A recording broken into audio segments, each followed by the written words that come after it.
यहाँ पर हम देखें क्या है ये हमारी ब्रेक सिस्टम, ब्रेक प्रणाली हम देखते हैं। ब्रेक प्रणाली यह यंत्र रचना है जो प्रत्येक गतिमान वाहन पर उसकी गति पर नियंत्रण करने के लिए उसे स्थिर स्थिति में लाने के लिए उपयोग होता है।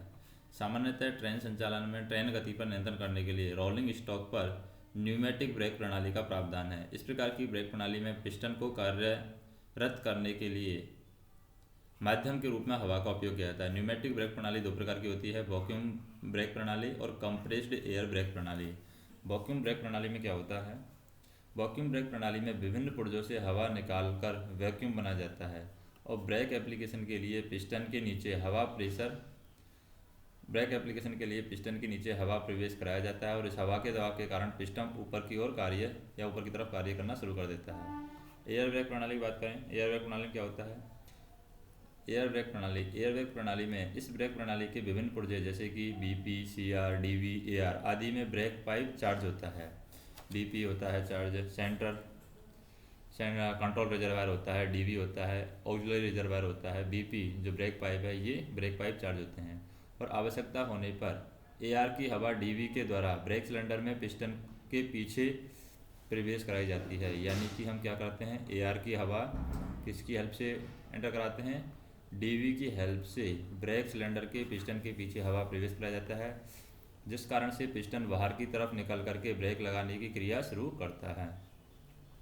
एयर ब्रेक प्रणाली की बात करें, break pipe, single pipe, break pipe जो होता है बीपी होता है और feed pipe FP, twin pipe हो सकते हैं। अगर एयर ब्रेक प्रणाली में अगर ब्रेक पाइप अगर सिंगल पाइप है और ब्रेक पाइप और फीड पाइप है तो हम ट्विन पाइप बोलेंगे। और डर्ट कलेक्टर होता है, cut off angle Kock AC होता है, एयर हॉस होता है, डिस्ट्रीब्यूटर वाल्व होता है डीवी, कंट्रोल रिजर्वायर होता है, auxiliary reservoir AR, air brake cylinder होता है। वैगन में सिंगल पाइप और सवारी डिब्बा में ट्विन पाइप एयर ब्रेक प्रणाली का प्रावधान है।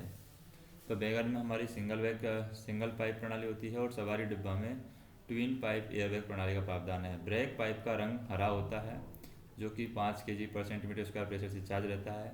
फीड पाइप का रंग सफ़ेद रहता है जो कि 6 kg/cm² ब्रेक प्रेशर से चार्ज होता है।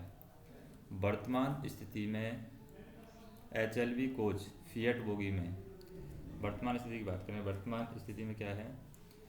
LHV कोच फिएट बोगी में एक्सल माउंटेड डिस्क ब्रेक का प्रावधान है, जिससे ब्रेकिंग क्षमता में बढ़ोतरी हुई है तथा ब्रेकिंग दूरी में कमी आई है।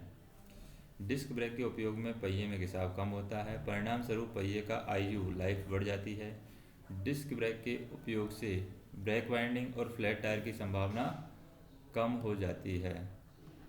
ब्रेक वाइंडिंग की संभावना भी कम हो जाती है और फ्लैट टायर की संभावना भी कम हो जाती है।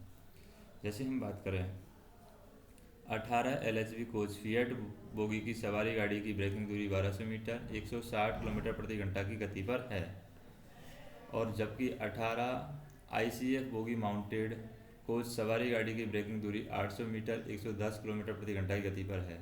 जबकि 18 ICF under frame mounted conventional coach सवारी गाड़ी की ब्रेकिंग दूरी 905 मीटर 110 किलोमीटर प्रति घंटा की गति पर है। नेक्स्ट हम देखते हैं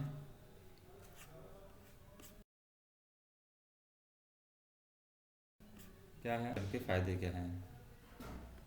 axle mounted disc brake system के फ़ायदे हम देखें, ब्रेकिंग क्षमता में बढ़ोतरी हुई है axle mounted disc brake system से और ब्रेकिंग के कारण पहिए की ट्रेड पर घिसाव की संभावना समाप्त हो गई है, जिसके कारण पहिए की आयु बढ़ गई है। ब्रेकिंग दूरी में कमी आई है, ब्रेक रैगिंग पुर्जे में कमी आई है, थर्मल क्रैक, हीट चेक और spread rim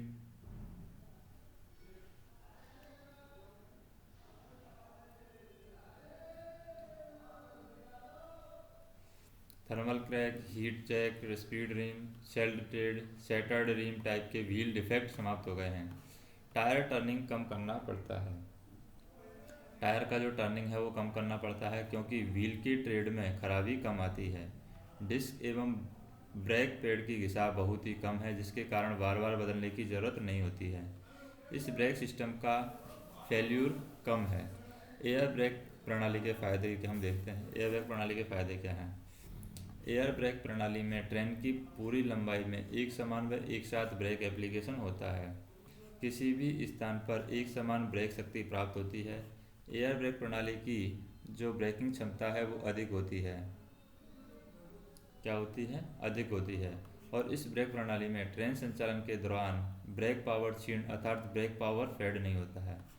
air brake train की ब्रेकिंग दूरी कम होती है और एयर ब्रेक ट्रेन का संचालन अधिक गति से कर सकते हैं। एयर ब्रेक ट्रेन की लंबाई बढ़ा करके अधिक माल ढोया लदान क्षमता बढ़ाया जा सकता है।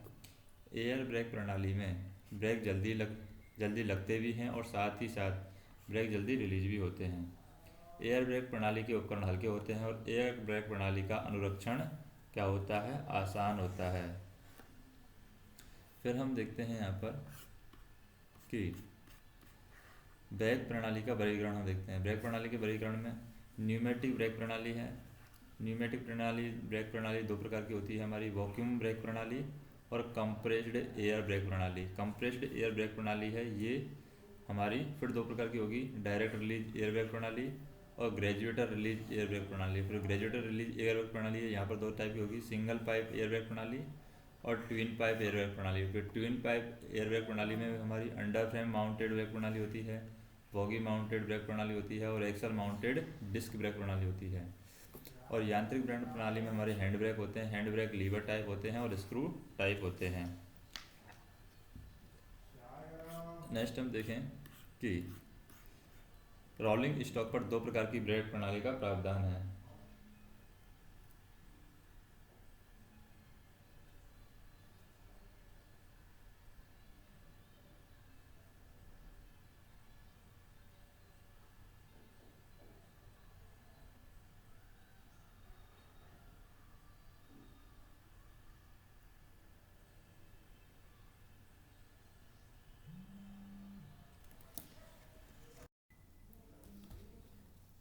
यहाँ पर हम देखें रोलिंग स्टॉक पर दो प्रकार की ब्रेक प्रणाली हमने देखी है, यहाँ पर न्यूमेटिक ब्रेक प्रणाली और यांत्रिक ब्रेक प्रणाली।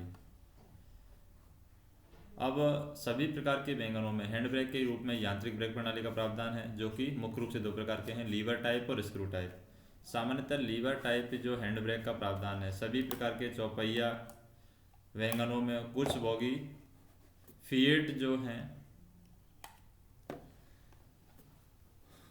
कुछ बॉगी ओपन फीट वैगन जैसे कि BFR, BFKX, VRH आदि वैगनों में होता है। स्क्रू टाइप हैंड ब्रेक का प्रावधान 8 पहिया वैगन और ब्रेक यानों में होता है, जैसे कि VOXN, VCN, BTPN, VRN, VOXNHL, VCNHL, BOBYN, BBZC है, BBZI है। सामान्यतः यातायात में ट्रेन की गति पर नियंत्रण करने के लिए न्यूमेटिक ब्रेक प्रणाली का उपयोग किया गया है। रोलिंग स्टॉक में मुख्यतः दो प्रकार के न्यूमेटिक ब्रेक प्रणाली का उपयोग किया जाता है, जैसे वैक्यूम ब्रेक प्रणाली है और कंप्रेस्ड एयर ब्रेक प्रणाली है। तो वैक्यूम की मात्रा की बात करें यहाँ पर, जैसे कि मालगाड़ी में अगर 42 इंजन है, 42 सेंटीमीटर इंजन हो गया, ये सहायक इंजन के क्रमांक हैं। औसत 37 सेंटीमीटर, ब्रेक यान 32 सेंटीमीटर, ये मेल एक्सप्रेस पैसेंजर सुपरफास्ट का बताया गया है। फिर विभिन्न प्रकार की गाड़ियों में रिलीज टाइम जो बताया गया है, रिलीज समय। एयर ब्रेक मालगाड़ी में 180 सेकंड में, एयर ब्रेक सवारी गाड़ी में 90 सेकंड में, वैक्यूम ब्रेक मालगाड़ी है 6 से 7 मिनट में, वैक्यूम ब्रेक सवारी गाड़ी में 4 मिनट में, ये रिलीज टाइम है।